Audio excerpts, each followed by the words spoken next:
Yeah, I have to do it in English. So, as you know, I'm genuinely fascinated as a Jewish educator. I'm really, really fascinated by the way Jews affect different cultures and history. And in the United States, Jews made a huge difference with the holiday of Pesach in consumerist America.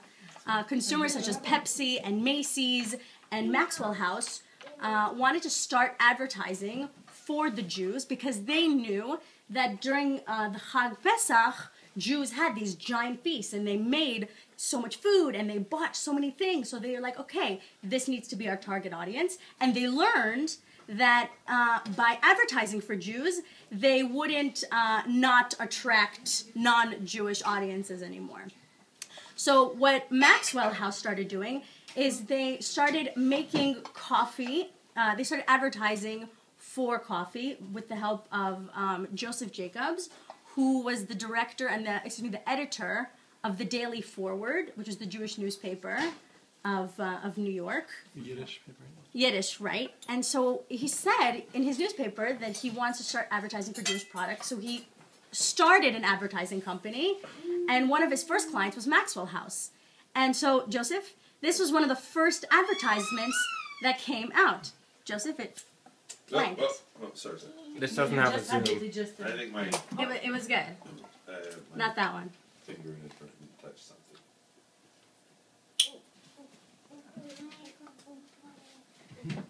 Wow.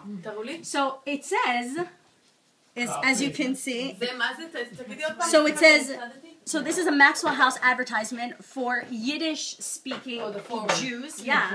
And it says, mitzvah aleinu lesaper. We have to talk about this amazing mitzvah. Maxwell House Cafe. So they're just straight up writing in Yiddish to attract Jewish consumers for Passover. But there's a catch.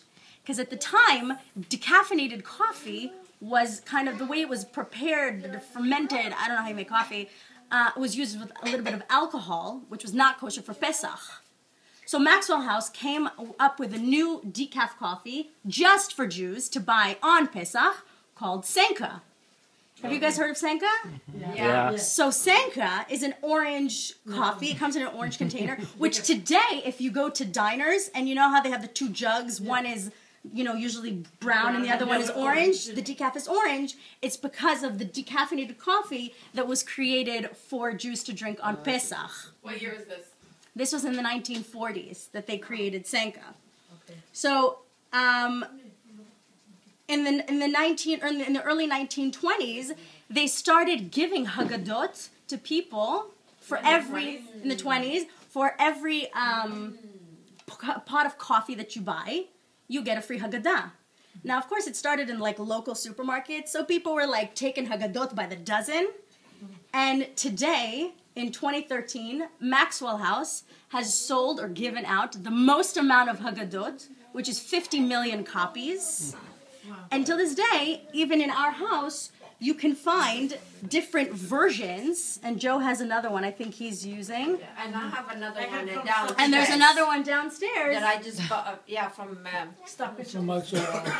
from Super Fresh House. Yeah. Are they still selling? Thank you, Vanna. And they're still giving them out, and they're still giving out more and more copies every year, and it just goes to show you that, like, later on... Thank you, Galit.